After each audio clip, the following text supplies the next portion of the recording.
Hi guys, so I have made notes on poverty. I think this is comprehensive notes. I've read it from multiple sources, from this IAS, only IAS, from the NCRT books, from Sriram sir's economic notes, Ramesh sir economic notes, economics book. So I've tried to cover as much as possible because I myself is preparing. So I thought it will be helpful for you guys. Um, so let's go through without wasting any time. So the definition, what is poverty? Poverty is a state or condition of a person or a community in which they lack resources for a minimum standard of living. So basic needs such as food, shelter, clothing, drinking water, and even in recent times, access to education, healthcare, transportation, all those things have been considered for the basic needs. So if any person or community lacks these basic needs, it is said that they are in poverty. There are multiple definitions by United Nations, by World Bank, but the given above is the generic definition. So what United Nations states about is the denial of choices and opportunities. So choices and opportunities. So if you don't have choice or the opportunities, then it considers you are in poverty, even though you have basic needs. A violation of human dignity, lack of basic capacity to participate in efficiently in society. So this is very broad definition that is given by United Nations, and again it comes down to the basic needs, having not having enough food to feed, clothes, not having school or clinic to go, not having land, uh, not having jobs, not having enough, not having access to credit, uh, being insecure, powerlessness, exclusion of individuals, households, communities. If you are being susceptible to violence, which means you are living in a marginal, fragile environment without access to clean water, sanitation. So all this, I mean, it's a all-encompassing definition that is given by United Nations. It is not just about the basic needs anymore, right? So as per UN, that is, it reiterates again that poverty is more than the lack of income or productive resources to ensure sustainable livelihoods. It is more than that. It is human dignity, right? So the poverty manifested into hunger, malnutrition, limited access to education and other basic services, social discrimination and exclusion, lack of participation in decision making. So this is what UN definition is. So let's see definition by the World Bank. So in 1990, World Bank introduced the concept of poverty line. Poverty line to capture absolute poverty. So initially it was $1 per day, which means if you survive in less than $1 per day, that means you are in poverty. In 2017, it is revised the poverty line to $1.9 per day, but again that was re-updated to 2.15 dollars per day. So latest poverty line by the World Bank is 2.15. So this is important, and again it is also updated based on the income level of countries. So it is saying that $3.2 per day is for the lower middle income countries, 5.5 is for the upper middle income countries, $21.7 is for the high income countries. So if you are staying in lower middle income countries and you are spending less than $3.2 per day, then you are a poor person. So India, Egypt comes under lower middle income country. So in our country, if you are surviving on less than $3.2, you are poor as per the World Bank. So upper middle countries like Jamaica, South Africa, it is 5.5. High income countries 21.7. So in 2018, World Bank introduced societal poverty line to capture the relative poverty. So relative aspect of the poverty. So it is in a hybrid poverty line. SPL means societal poverty line, combining absolute poverty line of 1.9, which is now it is 2.15, right? It is 2.15.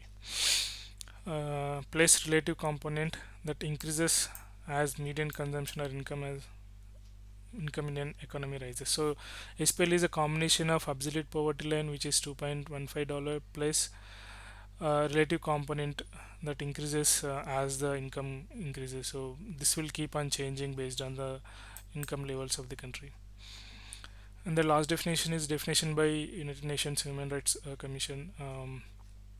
This is human condition characterized by sustained or chronic deprivations of resources, capabilities, choices, security and power, necessity for the enjoyment of an adequate standard of living of, and other civil, cultural, economical, political, societal rights. So this is also very all-encompassing definition given by UNHRC. So it is saying that it is sustained and chronic deprivation in resources, capabilities, choices, security, and power, which is necessary for the enjoyment of adequate standard of living. Not only standard of living, and also other civil, cultural, economical, political, societal rights. So it's not about basic needs anymore again for UNHRC as well. Then types of poverty. So we'll go through the types of poverty quickly. So absolute poverty. So condition characterized by severe deprivation of basic human needs. So this is when you are deprived of basic needs, food, shelter, sanitation, health,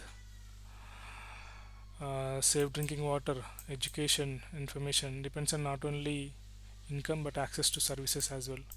So it's just not about income, about the services also. These are all the services: sanitation, health, shelter, education, information. People in absolute poverty tend to live their life day to day basis.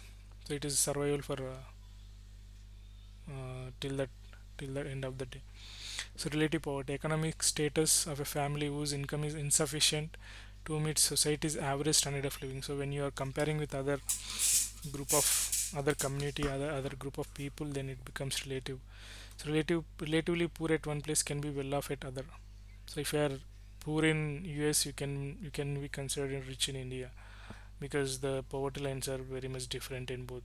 So that is relatively poor. So you are relatively poor in US but not poor in India. Situational poverty, so generally caused by sudden loss or crisis, and it is often temporary. So this is temporary. So for example, when disaster happens, you temporarily become poor because of your assets are destroyed in the disaster, or the diverts, or the severe health problems. So expenditure on the medical may make you poor for a temporary period. And generational poverty, so occurs in families where at least two generations have been born into poverty. So if your previous two generations are defined as poor, then you also becomes poor. You are said to be generationally poor, right? So these families, I mean, you are poor, so you are not equipped to come out of poverty until unless some help is given from the outside. Urban poverty, so generally occurs in metropolitan areas. So urban poor deals with the complex, aggregate, chronic, and acute stressors. So the problems that urban poverty faces, like crowding, noise, violence, and are dependent on inadequate large city services. So urban poor faces these challenges. So urban poor means you are poor in urban areas. You are not necessarily poor in rural areas. So as per Lakdwala committee, the overflow of rural poor into urban region is main reason of poverty. So being urban from the beginning may not make you poor, but if you are migrating from, so the reason there is a rise in urban poverty, because there is a large number of rural poor migrating to urban in the seeking the opportunities in the jobs, But if they don't get the enough opportunities, they also become poor in urban areas as well. Rural poverty, it occurs in non-metropolitan areas, it's in rural areas. So program to transition from welfare to work are problematic in rural areas due to lack of enough job opportunities. So rural poor are sustained by the welfare schemes that government does. So they are dependent on the government. So if you want to make them uh, self-sustained, you have to give jobs to them. That is becoming problematic because in the rural areas there are not enough jobs. So they are forced, government are forced to help these people in the rural areas. So rural poverty is growing and exceeding urban poverty every year since the collection of data started in 1960. So rural poverty is always greater than urban poverty since the beginning of collection of the data. So the difference between two poverty lines is almost 14% as per the Tendulkar committee. So we'll see the estimations uh, about the different committees given. Uh, so remember that now it is 14%. The difference is 14% between the rural and urban poverty lines. And human poverty is lack of essential human capabilities. So this is the focus on human capabilities like literacy, nutrition. Income poverty, lack of sufficient income to meet the minimum consumption needs. So income poverty, so if you don't have, you have everything else. Say for example you are secure, you have access to sanitation, education, healthcare, but you don't have income, then you are said to be in income poverty. Extreme poverty, World Bank defines anybody living less than $2.15 per day is extreme poverty. I mean, extreme poverty is by definition you are extremely poor. You are not able to achieve. I mean, you are not able to get anything with what you have. So, which is defined as $2.15 as per the World Bank. So, these are all the different poverties. I think there might be some other poverties as well. But these are the important poverty types. And let's see causes of poverty in India. So what are the things that causes poverty? So one of the basic thing is unemployment. So it's cyclic actually. So unemployment causes poverty. Poverty again in turn causes unemployment. But when you're writing for the cause of poverty, unemployment should appear in that. So the number of unemployed in the country at the beginning of first plan was 35 million, which is around 31 million in 2017, as per the report published by Center for Monitoring Indian Economy (CMIE). Unemployed is a structure and results in deficiency in the capital. Indian economy does not find sufficient capital to expand industries such an extent that entire labor force is absorbed. So as a result, unemployment poverty. So the unemployment that we have in India is structural, which means structural unemployment we'll see in the unemployment lesson. But structural means you have high population and the low skills or the mismatch of skills for what the market needs. So that will take long time to reduce. So we have a chronic unemployment which results into chronic poverty. So unemployment, when you don't have when you have unemployment, you don't get income, which in turn makes you or keep you in poverty as long as you are not employed. Underemployment, it is cause as well a result of poverty. People do the jobs less than their capability due to the lack of enough opportunity, thereby earning less than what they. So underemployment is you have employment but you are doing less work than you are capable, thereby earning less than what you can earn, and less money means poverty. So you are taking that job because you have nothing else to do, so you are not earning enough to come out of poverty. Jobless economic growth. So Indian the growth in the Indian economy is being jobless. So since 1919, the growth of Indian economy is mainly due to manufacturing and service sector. Even from before 1990s economic reforms, India is growing very. I mean, it's not high though, but even that growth is with jobless. So that economic growth is not able to create enough jobs even till the economic reforms, and that is become worse after economic reforms, because the main growth after the economic reforms is manufacturing and service sector, where the sector uses technology, which results in lower level of employment, because machines replacing humans.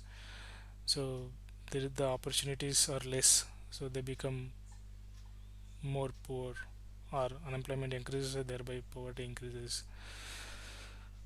Low level of economic growth in primary sector curtail jobs opportunities in the rural. So India is mainly agricultural, agrarian economy, and even in that agrarian sector or primary sector, the economic growth is less, thereby the chances of job opportunities are less, and the poverty remains more or the same.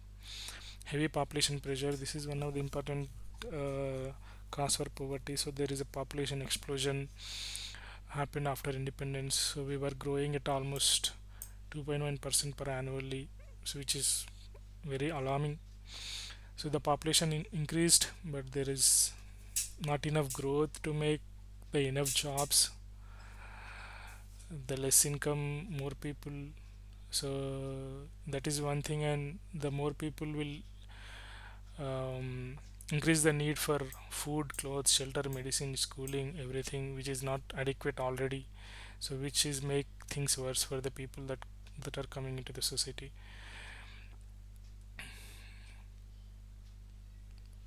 And high population growth with low economic growth decreases the per capita income as well, where the ability to spend on your needs decreases further. Poor education. So uh, you know at the time of independence, most of the people are illiterate in the country, so they lack skills to do the work. So there is a direct correlation between earning and the level of education. So obviously the low level of education uh, did not allow them to earn more, so the poverty remains the same, or more worse. Shortage of essentials to poor. So this is short availability of essentials to poor. So the essential like medical, education, food, they were not available to the poor, which means the people who are rich, they are able to get access to the resources as and when they need, but the poor were not affordable. They're not able to get the basic needs. Low technology, not only agriculture but uh, manufacturing also did not have a good techniques that developing countries have. So there is a low productivity. Capital productivity remains low. Inflation is also causes poverty, because the price rises will decrease the purchasing power of the people, which makes them more impoverished. This specifically affects lower middle and poorest section of the country. Capital deficiency.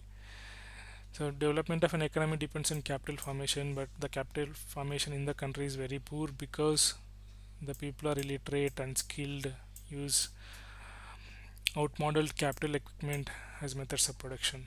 So practice of subsistence farming, low mobility, little connection with the markets, low income, all these result into low income, which makes them poor.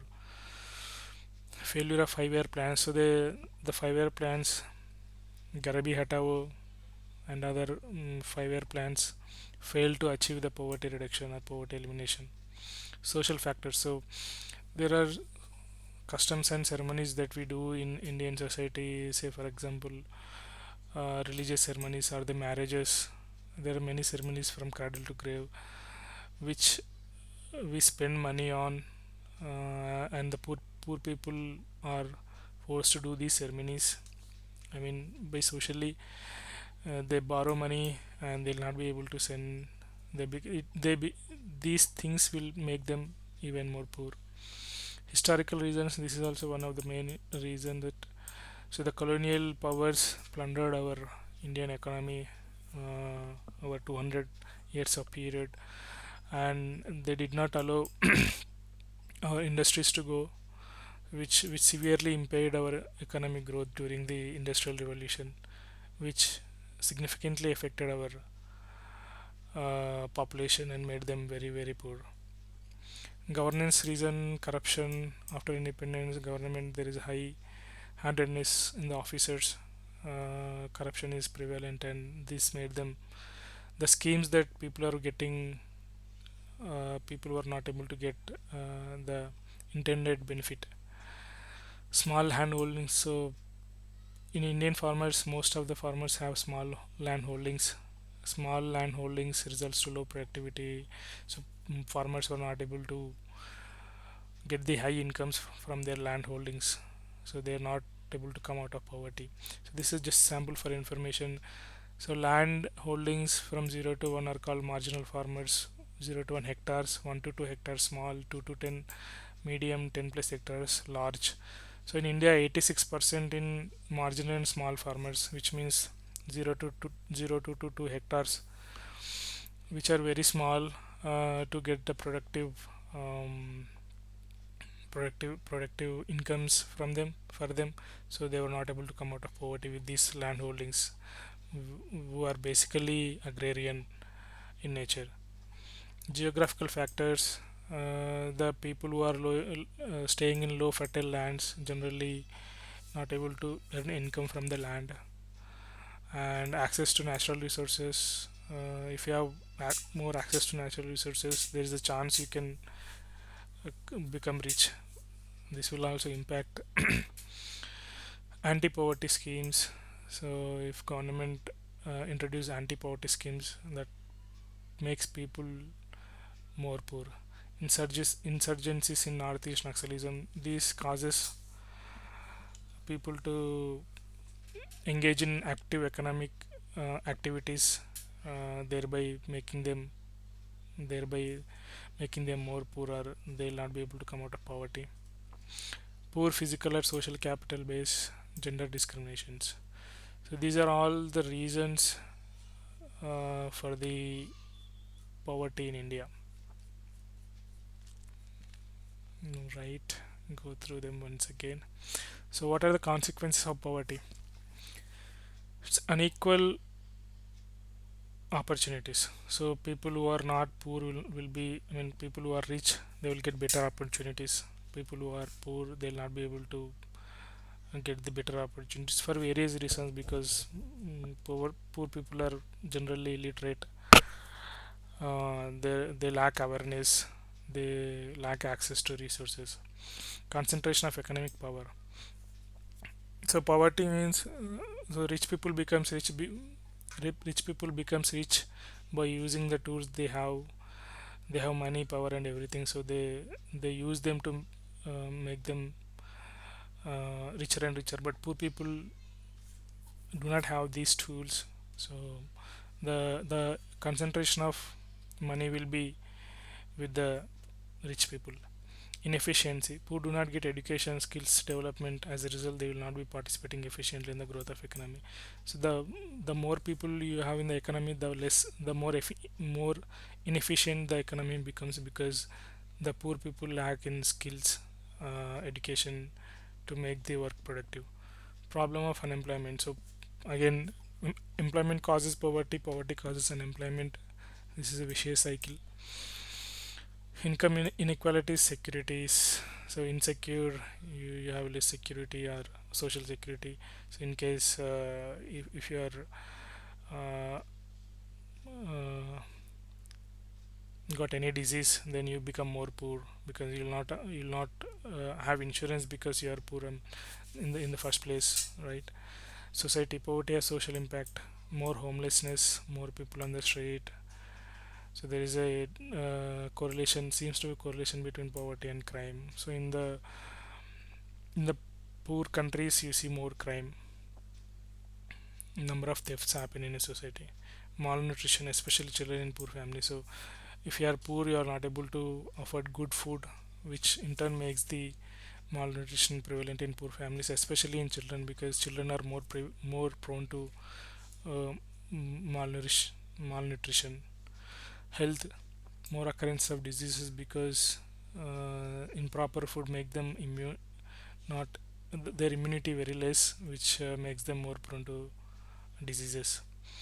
Education, so poor families cannot afford good education, in turn which makes them illiterate, right?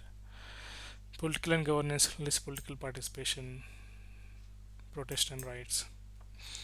So these are the impacts of poverty. I've written another way to uh, impacts of poverty, because so these are like point to point, so you can write 1 2 3 4 until you get. This is classified, I mean, from the economical, political, societal impacts. So economic consequence of poverty is like decreased in demand, decrease in demand. When you are poor, you will not able to buy, so there is a demand decrease, which leads to lower economic growth. Demographic bomb, so India is rich with demographic dividend, but if you have more people, these people will not be able to contribute productively to the economy, and in time they become demographic liability due to poverty. Fiscal deficit, due to increase in subsidies, expenditure on welfare, food security, fiscal deficit can occur in. So poor people need subsidies, welfare, food security. So any expenditure on them can increase fiscal deficit. If not poor, if not poverty is not more, I mean this money can be used in the other areas of capital expenditure. Increased unemployment, poor skills, less education qualification, less access to capital, low productivity due to improper food intake.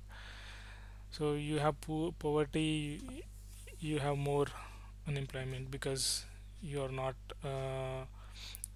well equipped to do the skilled work or the work that society needs. And political impacts, protest and riots, poor people are easy to target for participating in ill motivated protest and riots. So these were can be ill motivated to participate in the protest and riots because they're generally illiterate. Decreased political participation, with poor bargaining power and less motivation to participate in political affairs. So poor people have less bargaining power, and they were not interested much in the political affairs because their economic status is not being changed. Service delivery will be impacted as poverty leads to less awareness and low access to technology. So poor people generally do not have awareness of the government schemes, uh, so they will not demand. Basically they will have less access to technology, say for example phones, internet, so they will have less service delivery. And social consequences, poverty leads to illiteracy, leads to low employment, malnutrition, wasting, stunting can happen in children, high mortality rates because of improper food or malnutrition, homelessness and child labor. Feminization, so this is feminization of poverty, like single mother, separated mother. So the impact of poverty is more on women than the men. Social tensions like drugs, mob lynching, robbery increases with increase in poverty. So what is feminization in poverty? Phenomenon in which total poor women outnumber the total poor men. So if you have in any community or society you have more poor women than the men, then that is called feminization of poverty. Poverty affects greater number in women than men. Women are segregated, has very limited access to education for social or religious reasons, and are forbidden to work, restricted to tedious ones. So generally if you observe, women are not financially independent as men. So when they become, say for example husband died or they separated, so women are more prone to become poor because they do not have enough money, and they were some in some cases social religious reasons they will not be able to work, and there will be some restrictions on the women to work workplaces. So all these things can cause a traumatic experience for women who are already poor. So unpaid work done by the women across the globe amount to staggering 10 trillion per year, according to Oxfam study. So women generally do the work, but in the household they were unpaid. So the studies from the Oxfam's study says it is amounts to $10 trillion a year. That is huge number.